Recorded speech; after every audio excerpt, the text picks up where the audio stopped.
ஒரு லாம் தடவி நம்ம கழுவி வச்சுக்கிறோம். சின்ன சின்ன பீஸ் போட்டு நம்ம மசாலா போட்டால் தான் இது உள்ளகிற மசாலா இறங்கும். நம்ம அழகாக இதை பீஸ் போட்டுக்கலாம். பாருங்கள், நம்ம அழகாக இதை போட்டுட்டோம். இது உள்ள நம்ம அழகாக மசாலா இறங்குற மாரி போட்டுக்கிறோம். இப்போ நம்ம மசாலா சேர்த்துக்க போகிறோம். 1 டேபிள் ஸ்பூன் இஞ்சி பூண்டு பேஸ்ட், ஒரு அரை ஸ்பூன் மஞ்சள் தூள், கரம் மசாலா தூள் 1 ஸ்பூன், மிளகு தூள் 1 ஸ்பூன் சேர்த்து, கொஞ்சம் ரெட் சில்லி ஃப்ளாக்ஸ் சேர்த்துக்கிறோம். ரெட் சில்லி ஃப்ளாக்ஸ் 1 ஸ்பூன் சேர்த்துக்கிறோம். ஜீரகத்தூள் சேர்த்துக்கிறோம். காரத்துக்கு ஏற்ற மிளகாய் தூள் சேர்த்து, பப்பரிக்கா பவுடர், பப்பரிக்கா பொடி வந்து நான் 2 டேபிள் ஸ்பூன் சேர்த்துக்கிறேன். அவ்வளோ 2 டேபிள் ஸ்பூன் சேர்த்துக்கு டேஸ்ட்டுக்கு ஏற்ற மாரி. அது வந்து 3 கிலோ அந்த கறியோட அளவு. அப்போ நம்ம வந்து 2 ஸ்பூன் சேர்த்துக்கலாம். டோலாமல் 2 ஸ்பூன் ஒரிகினோ சேர்த்துக்கிறேன். நான் ஒரிகினோ 1 டேபிள் ஸ்பூன் சேர்த்து, இப்படியாக நறுக்கின பூண்டு 1 டேபிள் ஸ்பூன் சேர்த்துக்கிறேன். வினிகர் சேர்த்துக்கிறேன். இதில் வந்து லெமன் ஜூஸ் சேர்த்துக்கிறேன். நான் லெமன் ஜூஸ் ஒரு அரை பழம். ஒலிவ் எண்ணெய், சமையல் பயன்படுத்துகிற ஒலிவ் எண்ணெய் 50 கிராம் சேர்த்துக்கிறேன். 50 கிராம் சேர்த்துக்கலாம். இதுவும் வினிகர் தான். இதில் நான் ஒரு அரை ஸ்பூன் சேர்த்துக்கிறேன். போதும். இது புளியாங்கு. இதில் ஒரு பீஸ் எடுத்துகிட்டு அதில் பாதி எடுத்துக்கிறேன். பாதி எடுத்து இதை அப்படியே நுணுக்கி போட்டுக்கலாம். ரொம்ப நல்லாயிருக்கும் இது. போட்டுட்டு இதை அழகாக ஜென்டிலாக கலந்துக்கலாம். எண்ணெயில் நம்ம எல்லாத்தையும் போட்டு இதை அழகாக கலந்துக்கிறோம். அழகாக கலந்துட்டோம். போதும். கலந்து வச்ச மசாலா ஒரு வாட்டி கிண்டிட்டு அப்படியே எடுத்து போட வேண்டியது. சந்தெல்லாம் இருக்கிறதெல்லாம் இந்த ப்ரெஷ் வந்து அப்படியே உள்ளே போகுது. அந்த அளவுக்கு நான் கீரில் போட்டுக்கிறேன்.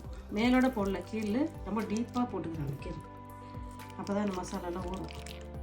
எடுத்துட்டு இந்த பக்கம் மசாலா போட்டோம். அதனால் வந்து பேப்பரில் வச்சுட்டேன். 4 பக்கமாக மசாலா அப்படியே போட்டேன். இது அப்படியே மசாலா போட்டு வச்சுட்டு குறைஞ்சது 3 மணி நேரம் இருக்கணும். குறைஞ்சது 3 மணி நேரம் இது இருந்தால் தான் இதோடைய மசாலாலாம் உள்ளே இறங்கி நல்லாயிருக்கும். இதில் இருக்கிற கொஞ்சம் இதுலேயே நம்ம என்ன பண்ணுறோம், ஒரு பெரிய சைஸ் வெங்காயத்தை நம்ம சேர்த்துக்கிறோம். அந்த மசாலா வேஸ்ட் ஆக்கக்கூடாது. அந்த மசாலாவிலே இந்த வெங்காயத்தை நான் சேர்த்துக்கிறேன். ஒரு 5 பெரிய சைஸ் உருளைக்கிழங்கு அதே மசாலாவிலேயே, எக்ஸ்ட்ரா மசாலா வேணாம், அதே மசாலா நல்ல மசாலா தான். அதுலேயே அந்த உருளைக்கிழங்கையும் வெங்காயத்தையும் போட்டுக்கிறேன். இந்த லாம் வந்து நம்ம மசாலா போட்டு வச்சு குறைஞ்சது 4 மணி நேரம் ஆகிடுது. இப்போ இந்த மசாலாவை நல்லா நம்ம இந்த உருளைக்கிழங்கையும் இந்த வெங்காயத்தையும் சேர்த்துக்கிறோம். மசாலா போட்டு வச்சு இந்த தொடை ரெடி ஆகிடுச்சு. அதை சுற்றி இந்த வெங்காயத்தையும் ஒரு 5 உருளைக்கிழங்கையும் நான் பெரிய சைஸில் வெட்டி வச்சுட்டேன். இப்போ இதை நம்ம ஓவனில் வைக்க போகிறோம். பாருங்கள், மேலே வந்து இது வந்து நம்ம கேக்குக்கு செய்கிற பயன்படுத்த பேப்பரு, கீழே அலுமினியம் பேப்பரு. இதை போட்டு நம்ம இதை அழகாக பேக் பண்ணிக்கலாம். இதை அழகாக போட்டு பேக் பண்ணிக்கலாம். அழகாக பேக் பண்ணிட்டோம். மேலே ஒரு கம்பி மாரி போட்டேன். இது கீழே பாருங்கள், நான் தண்ணி வச்சுக்கிறேன். ஒரு எடுத்து தண்ணி வச்சுக்கிறேன். நான் எடுத்து கீழே வச்சுட்டேன். நான் அப்படியே இது நல்லா அழகாக வச்சுட்டேன். கீழே தண்ணி வச்சுக்கிறேன். அது மேலே கம்பி போட்டு அழகாக வச்சுக்கிறேன். இது அப்படியே வேகட்டும். அப்படியே மூடி போட்டு வேக வச்சு எடுப்போம். 1 கப்பு அரிசினா ஒரு 100 கிராம் அரிசிக்கு அப்புறம் 1 கப்பு அரிசி 1 கப்பு தண்ணி தான் வைக்கிறேன். கொஞ்சம் நெய் போட்டுக்கிறேன். ஒரு 1/4 ஸ்பூனு ஜீரகம், ஒரு பிஞ்சு உப்பு. அப்படியே இதை கலந்துக்கலாம். இதை அப்படி வேகட்டும். சாதம் பாருங்க, 50% வந்துக்கிட்டு நம்ம சொல்லிடுச்சு. பாருங்கள், இன்னும் கொஞ்சம் தண்ணி இருக்குது அடியில். மிதமான சூட்டில் வச்சுட்டு 3 வச்சுட்டு தம் போடுறேன். இது அப்படியே ஒரு 5 நிமிஷம் கொஞ்சம் நேரம் வச்சுருந்துட்டோம். பாருங்கள், சாதம் வேகலை பாருங்கள். உங்களுக்கு விருப்பம் இருந்தால் அந்த சாதத்தை ஆட்டுக்கறியோடு சேர்த்துக்கலாம். இல்லைன்னா வெட்டிடலாம். அந்த உருளைக்கிழங்கு அது மட்டும் போதுன்னா வெட்டிடலாம். பாருங்க, எடுத்து பார்ப்போமா, உள்ளே வந்துருக்காது. இப்போ அந்த மாதிரி அரிசி அது உள்ள ஆட் பண்ண போகிறோம். இப்போ இந்த சவுஸ் எல்லாம் இதில் இதை அப்படியே தூக்கி மேலே ஊற்றும். இல்லைன்னா அப்படியே கொஞ்சம் ட்ரை ஆன மாரி இருக்கும். இது அதுலேருந்து வந்த தண்ணி தான், இந்த மட்டன்லேருந்து வந்த தண்ணி தான். அப்படி வச்சிடலாம்.